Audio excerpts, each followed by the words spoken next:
Dios bendiga a todos los santos y fieles en esta noche. Una vez más, estamos todos delante de la presencia del eterno Dios y Padre.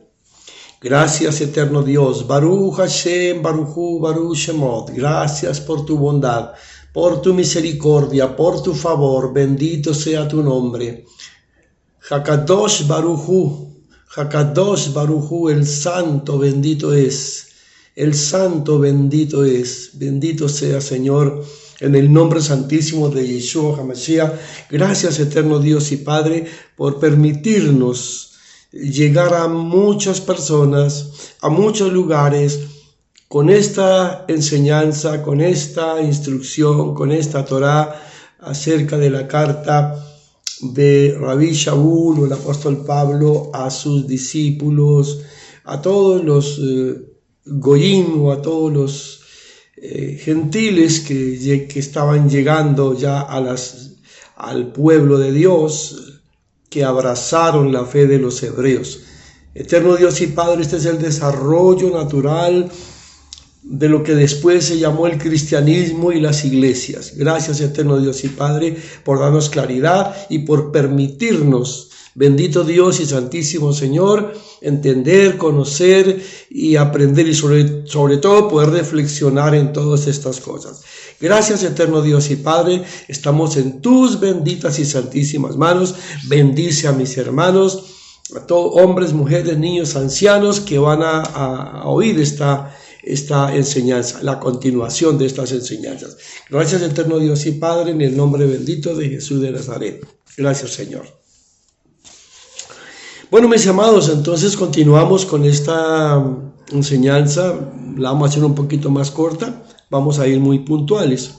Es necesario que ustedes pues vean los dos videos anteriores. Esta ya sería como como la cuarta entrega, y avanzando en esta carta tan importante a los Gálatas. Hemos dicho esto porque es muy importante, porque Galacia, aunque algunos dicen que era porque en ese territorio llegaron a vivir los galos, o sea, como gente de Francia, pero en sí los historiadores, algunos dicen eso, otros que no, que esa provincia tenía ese nombre porque era Galitia y era un nombre dado en esa región. Así que no sabemos. Lo importante es que en la provincia de Galacia, como la hemos visto la vez pasada, pues habían varias ciudades, que era una región. Uno pensaba que la carta a los Gálatas era una sola congregación. No, es todo un territorio. Hoy es el centro de Turquía, lo dijimos la vez pasada. Y que ahí estaban las comunidades judías, junto con gentiles, en las Keilah o en las sinagogas o en las congregaciones: Perge, Antioquía de Pisidia, Iconio, Listra, Derbe. Y bueno, estos hombres, todos los de Gálatas, todos los de esa provincia de Galacia, como las otras provincias, los de Corinto, los de Tesalónica, los de Filipo, los de Éfeso, dijimos que eran hostiles. Ahí quedamos. Y que los apóstoles no llegaron a recibir abrazos, ni besos, ni invitaciones, ni palmaditas en el hombro. No, fueron totalmente confrontados, fueron totalmente violentados. Porque pues se les iba a acabar esa hipocresía, esa manipulación, esa distorsión. Recuerden que Pablo le tumbó el negocio a un hombre que tenía una mujer adivina y que hablaba por la boca de un burro. Esa fue en otra ciudad, no en Galacia. Esa la veremos cuando miremos esa carta. Muy bien, allá en esa provincia de Galacia adoraban un dios. En todas habían dioses paganos. En todas, ya dijimos, paganismo, filósofos que querían llevar a la gente a la adoración de sus dioses, y habían esoterismo, brujos, hechiceros, estaban los judaizantes, en fin, y que ellos estaban como en medio de dos fuegos, querían entrar pero no los dejaban, y pues había mucha oscuridad, fue una guerra total, y que Pablo ya había mandado escritos y ellos ya venían conociendo. Pero él con sus avanzadas, su equipo ministerial, su equipo de discípulos, de apóstoles, hombres y mujeres, él los enviaba. Es lo que algunos llaman las avanzadas del apóstol Pablo. Por ejemplo, cuando el apóstol Pablo llega a Roma, a él lo reciben con mucho gozo, con mucha alegría, con júbilo. ¿Quiénes? ¿Los romanos? No. Los cristianos, vamos a llamarlo así, o los seguidores del Mashiach, porque recuerden que la palabra cristiano aparece en el año 132 al 133, ya lo dijimos. Pero todos estos conversos, estos convertidos al Dios de Israel, y de ahí ya nace el cristianismo. Después veremos 3 episodios de por qué y cómo se formó el cristianismo cuando hubo la separación, vamos a llamarlo así, de la cultura hebrea, del judaísmo, y se abrió al cristianismo. Eso es algo bien bonito. Pero por ahora estamos concentrados aquí porque esta carta es de mucho debate. Mal entendida, mal comprendida, quizás mal enseñada, y la reflexión que tiene la teología tradicional, pues no es la mejor. No por mala intención, no porque los teólogos o los pastores estén con la mala intención en el corazón de enseñar lo que no es. No, es que no ha habido claridad a través de los tiempos. No ha habido claridad. Es eso. Por eso queremos buscar y entender y comprender qué fue lo que pasó. Amén, mis amados.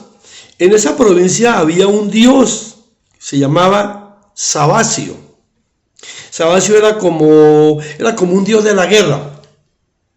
Pero claro, habían muchas más deidades, ¿no? Era tan fuerte la influencia de este dios de la guerra que inclusive los de Frigia y creo que los de Panfilia también estaban adorando a estos dioses. Es decir, que lo que hizo el apóstol Pablo hoy día es asunto de dimensionarlo, porque no fue fácil. Para nada. Y que ese fuego es el que nos falta hoy. Bien, hermanos. Habíamos quedado la vez pasada en este versículo 2. Estamos en el capítulo 1. Vamos a ver si hoy avanzamos más rápido. Ya hemos dicho muchas cosas. Entonces dice aquí, capítulo 1, versículo 2, dice: y a todos los hermanos que están conmigo en las comunidades, plural, recuerde que son varias comunidades, de Galacia. Ahora sí sabemos que Galacia no era una sola iglesia, no era sola una congregación, no, era un territorio. Como decir el norte de Colombia. Hay varios departamentos, hay varias ciudades, hay varios pueblos, y en cada pueblito, en cada ciudad, hay varias congregaciones. Muy bien. Y mire cómo él comienza diciendo, dice, gracia y paz. Aquí dice shalom y gracia, shalom y Hanán, o sea, paz y gracia de Dios, nuestro Padre, y de nuestro amado Yeshua, el Mashiach, y de nuestro Mashiach. Entonces él ahí da ese saludo. Gracia y paz. Reciban la gracia de Dios, el shalom de Dios, la gracia y el amor y la bondad y la misericordia de su santo Hijo, todo lo que Yeshua ganó en la cruz, porque Él vino a traer muchas cosas.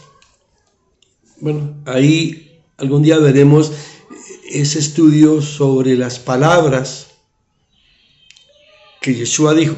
Él siempre mencionó la Torá, el libro más más usado por Yeshua o por Jesús de Nazaret fue Deuteronomio. Bueno, pero aquí les da ese saludo. Ahora les dice en el cuarto, hablando de Yeshua, porque él dice, mire, reciban la gracia y el amor de nuestro Dios y Padre y de nuestro Señor, o de el Adón, o de el soberano Cristo, o Yeshua, Hamashiach. Dice, el cual se entregó por nuestras transgresiones. Entonces, mire, las cartas siempre tienen una parte, vamos a decirlo, doctrinal, de enseñanza, de instrucción, de dar la palabra, los principios, que eran los mandamientos, o sea, como esa parte, vamos a decirlo así, doctrinal, de palabra, pura palabra. Hechos, sucesos y acontecimientos que Dios describió, que Dios plasmó, que Dios inspiró y reveló a través de su santo Yeshua, su santo hijo Yeshua, y a través de la revelación que él dio a los profetas, a los santos profetas. Y a todos los discípulos, él siempre reveló. Y dice, el cual se entregó por nuestras transgresiones. Aquí comienza con un punto básico. Ustedes son transgresores. Por eso él dice a los romanos, no hay ni uno que esté libre de pecado. No hay ni uno solo. Todos estamos, como dicen, sucios por el pecado. Todos. Y todos merecíamos la salvación. Por eso es que han encontrado en algunos textos que allá en la cruz, arriba, en el madero de ejecución, habían unos escritos en arameo, en hebreo y en griego. Y había uno que decía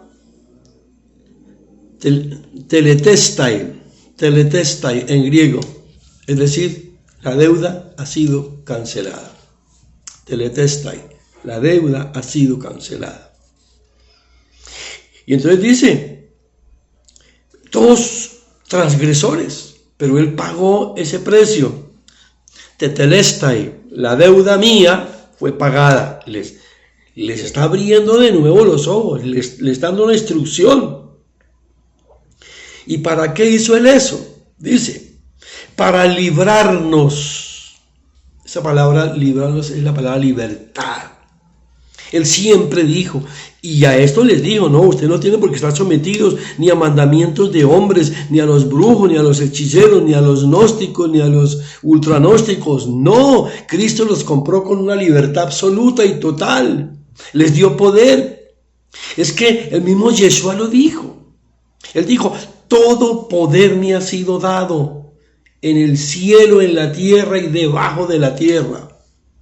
Todo poder me ha sido dado. Lo dijo antes y después de que resucitó. Después de que resucitó, él lo dijo. Allá en las faldas del monte Hermón. En ese mismo monte, cuando él cantó su victoria y envió a sus discípulos, dijo, vayan y hagan discípulos a todas las naciones.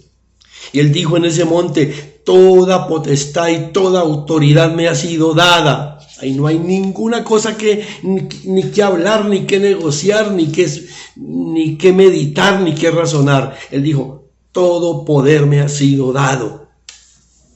Claro, porque antes de que Yeshua viniera, muriera y resucitara, el poder lo tenía el diablo. Él tenía legalidad.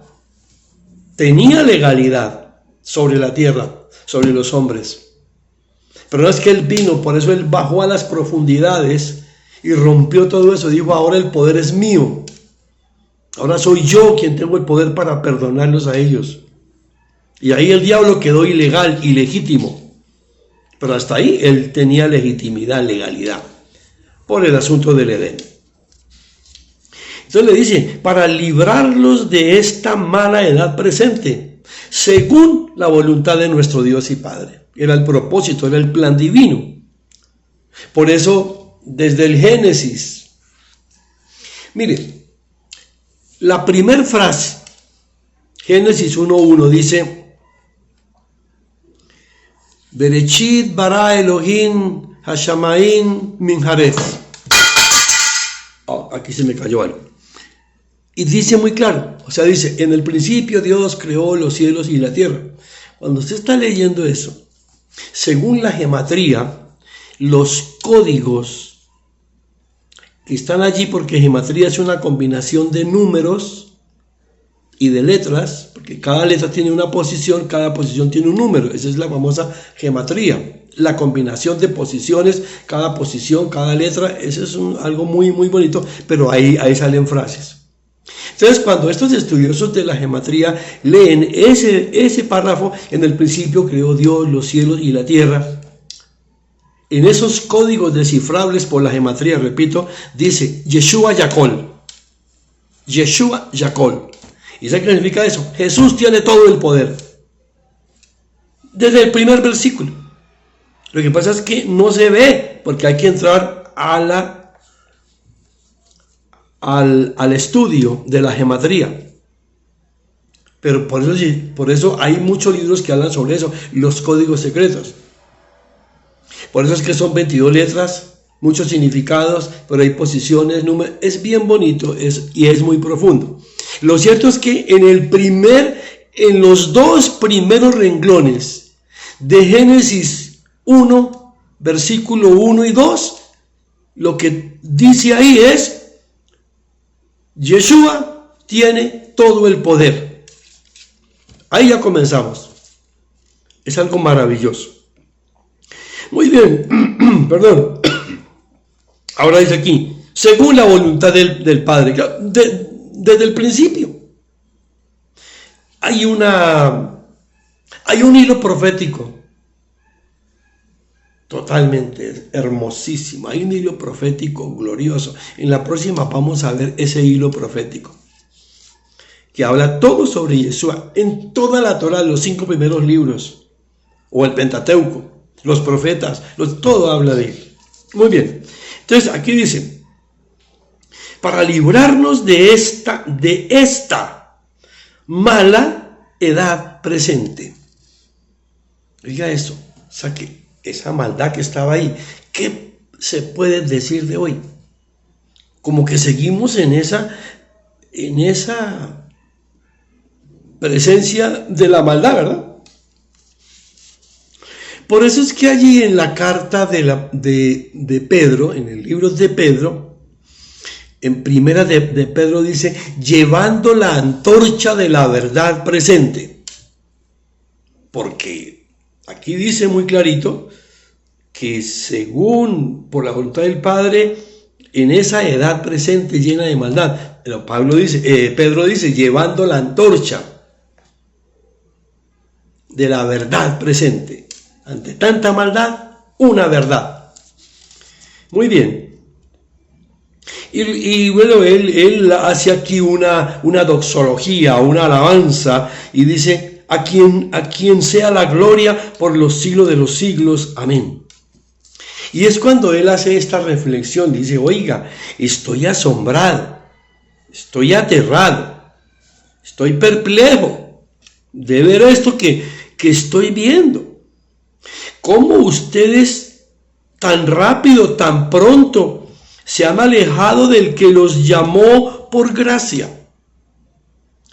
Se han alejado y se han ido hacia un mensaje de redención diferente.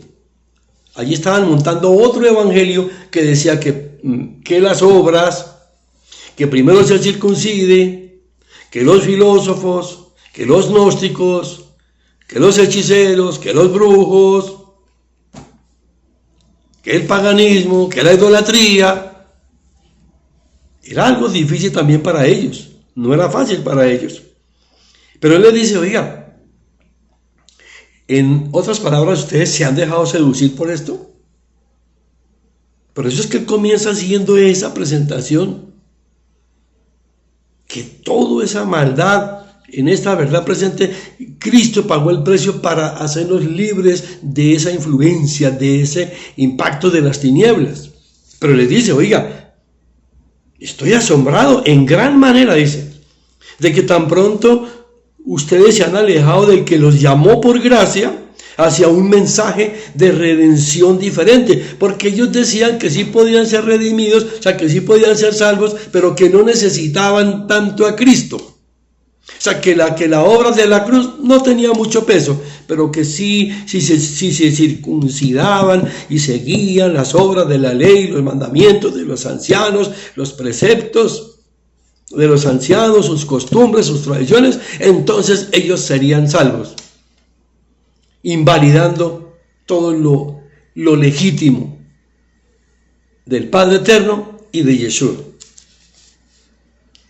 Entonces era otro evangelio, o sea, era otra enseñanza.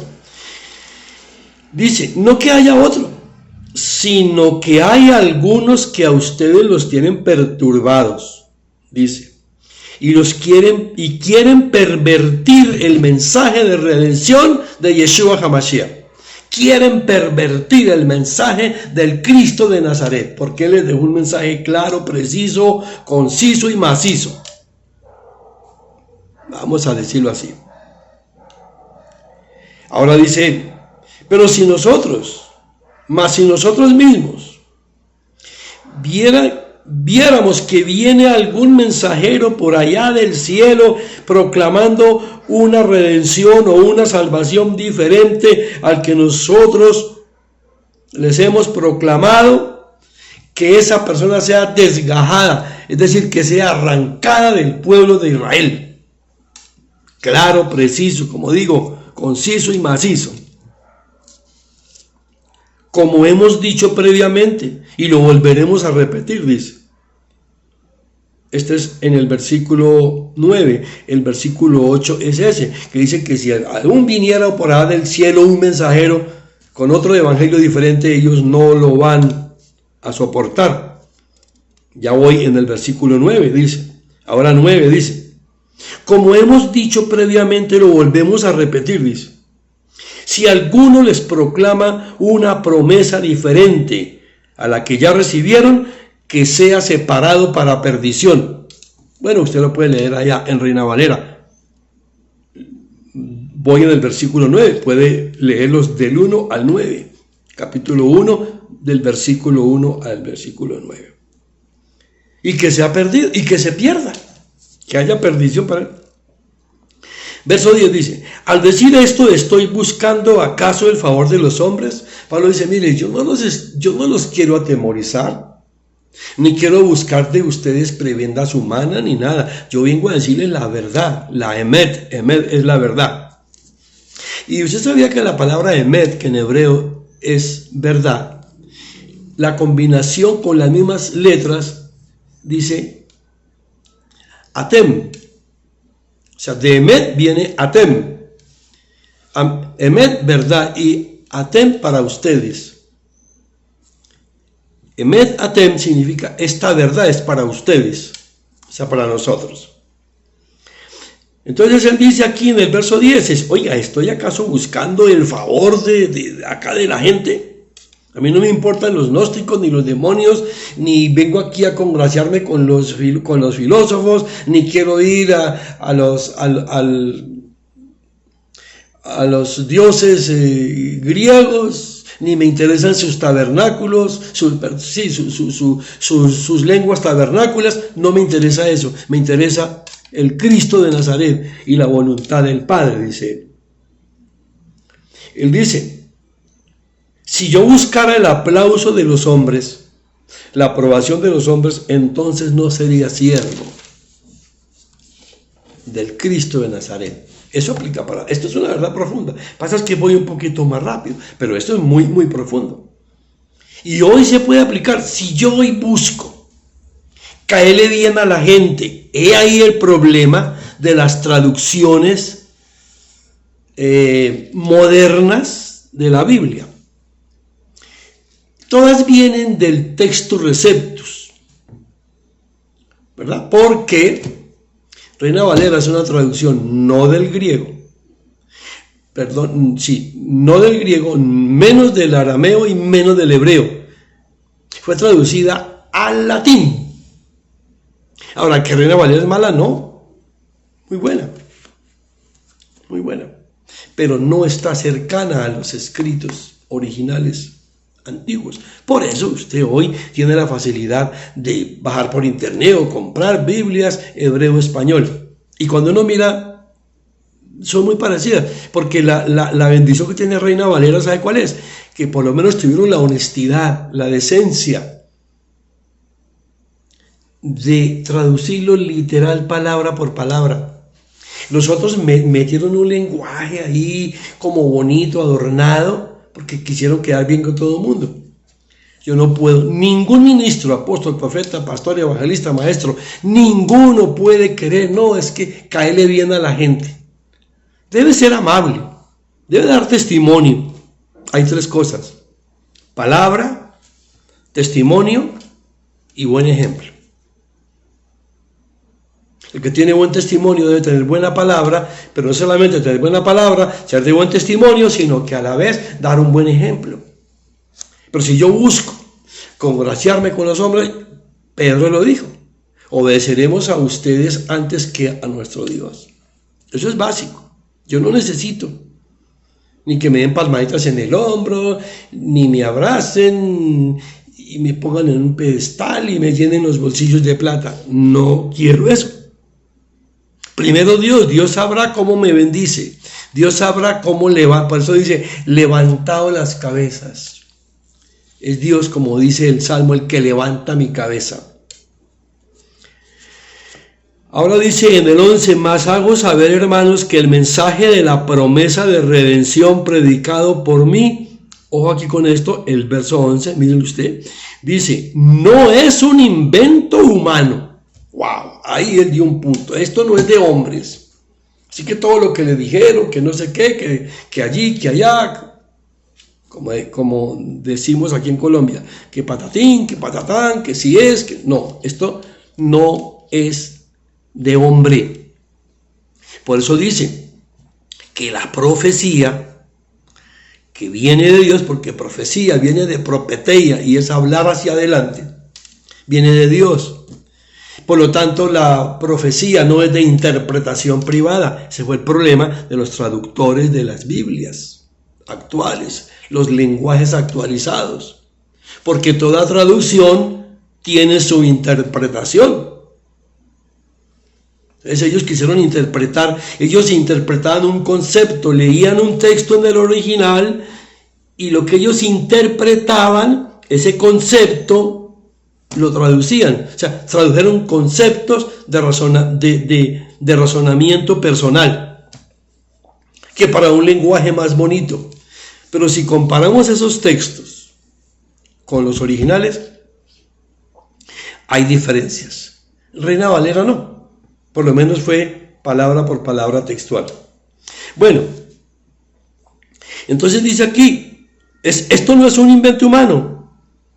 Y él continúa, él está haciendo esta exposición para demostrarles la legitimidad, la legalidad absoluta, la idoneidad, la probidad de su mensaje, de su persona, de su actuar. Y allí en el libro, en la carta a los Corintios, él dice, ninguno de ustedes tiene a mí por qué juzgarme, porque no he hecho actos, ni he incurrido en delitos para que ustedes me juzguen. Si algo yo hago, Dios será quien me juzga, porque hasta ahí él no había fallado. O sea, no había una evidencia de que él estaba cometiendo ilícitos.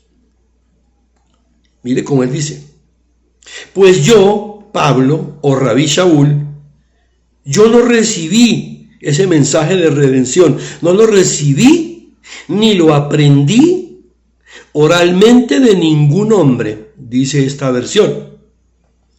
Entonces dice, este mensaje no es este evangelio. Ahora, esa palabra evangelio también tiene otras connotaciones. Es la palabra mesorá. Que mesorá son las buenas noticias de los grandes acontecimientos que desde el cielo fueron revelados al corazón de los hombres. Esa es la palabra mesorá.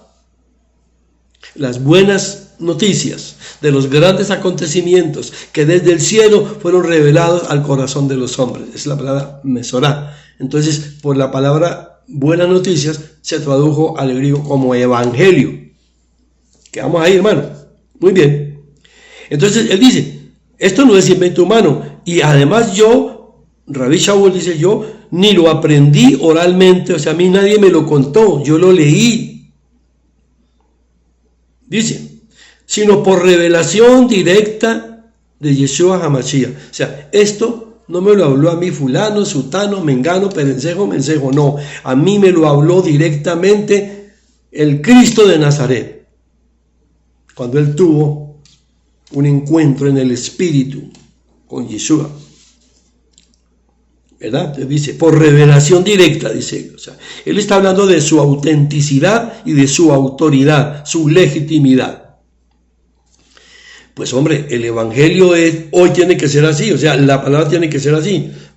Aquel que esté hablando tiene que tener legalidad, legitimidad y autoridad espiritual. Y la autoridad espiritual no es ni con gritos, ni con empujones, ni con soberbias, no. La autoridad espiritual se gana en la intimidad con Dios. A veces sin hablar mucho, sin gritar, simplemente con la sabiduría del cielo, lo que se dice tiene un peso, tiene una autoridad. No es gritando, ni aporreando, ni empujando, ni dando cabezazos, ni dando rodillazos. No, esa no es la autoridad espiritual. Pues dice espiritual. Es del espíritu. Es el poder del espíritu, el dunamis. Amén, amados. Bueno, ya tengo 31 minutos. Bueno, por lo menos hoy pudimos avanzar. Pero él dice, ni lo recibí ni lo aprendí de ningún hombre, sino por revelación directa. Esto está en el versículo 12. Ahora dice, pues ustedes conocen muy bien mi vida, lo que yo era en el judaísmo, que perseguí de sobremanera a la comunidad de Dios y buscaba su destrucción, dice. Verso 14 dice, en el judaísmo aventajaba a muchos de mis contemporáneos, porque él era un doctor. Por encima de él, yo no sé si había alguien, quizás sí. Dice, y yo era mucho más celoso que todos ellos, mucho más celosos. Yo tenía más celo que los de la tradición oral de todos mis antepasados. Aquí vienen dos cosas, la Torá oral y la Torá escrita. Que la Torá oral es mala, no. Lo que pasa es que de esa oral, como era hablar y oír, ahí metieron los mandamientos de hombres. Pero él está diciendo aquí algo muy claro. Yo en el judaísmo, allá aventajaba a muchos. Y yo era mucho más celoso de esas tradiciones orales que mis antepasados. Dice. O lo que dice. Versículo 15 dice. Pero cuando el que me santificó desde el vientre de mi madre y me llamó por su misericordia, le complació en gran manera revelar a su Hijo en mí. Estoy leyendo el 15 y el 16. Revelar a su Hijo en mí para que lo proclamara entre los gentiles. No consulté enseguida con carne ni sangre, o sea, no consultó con ninguno. Él dice, al Padre Eterno le plació revelar a su Hijo en mí. Así que todos el peso del reino, el peso de la palabra, el peso de Dios, para el hombre viene por revelación. Mire, hermano, hasta para diezmar y ofrendar tiene que estar usted revelado. Porque si no, hay críticas que sí, que se roba la plata, que la pone, que no la... En fin. Pero aquí dice muy claro, los misterios de Dios, el eterno Dios lo dice allá en el libro de Números. No, perdón, Deuteronomio dice. La revelación, dice, los misterios son míos. Creo que es en Deuteronomio 30 o 31, dice, los misterios son míos, dice Dios eterno.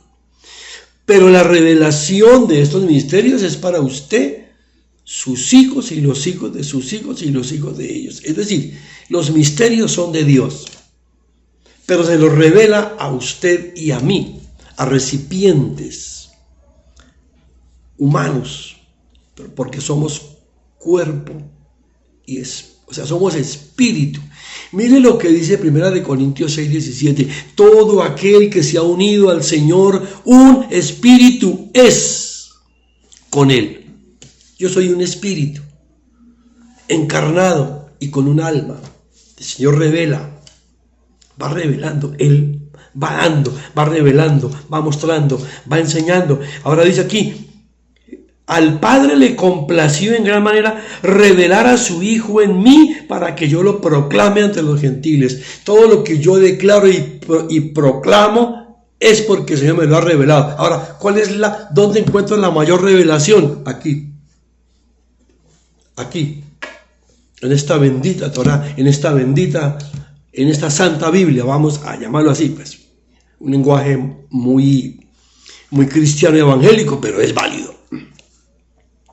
En esta bendita palabra, ahí encuentro la revelación y lo que Dios me habla en mis tiempos íntimos con Dios. Ahora dice, yo no fui, cuando Dios me envía a los gentiles, yo no consulté con ninguno de ellos, ni fui a Jerusalén, leo el 17, a los que eran ya apóstoles antes que yo, sino que me retiré hacia la Arabia y regresé otra vez a Damasco. Él se fue hacia el desierto. ¿Por qué al desierto? Porque el desierto es el lugar donde Dios más habla. Más. De ahí viene la palabra Bamidbar. Bamidbar, en el desierto. Midbar, el desierto. De ahí viene la palabra Dabar, que es palabra. De esa misma raíz viene Dabar. De Midbar viene Dabar, que son palabras. Es decir, en el desierto Dios da su palabra. Palabras. En los desiertos que tú estés pasando más tremendo, ahí está la palabra del eterno Dios y Padre.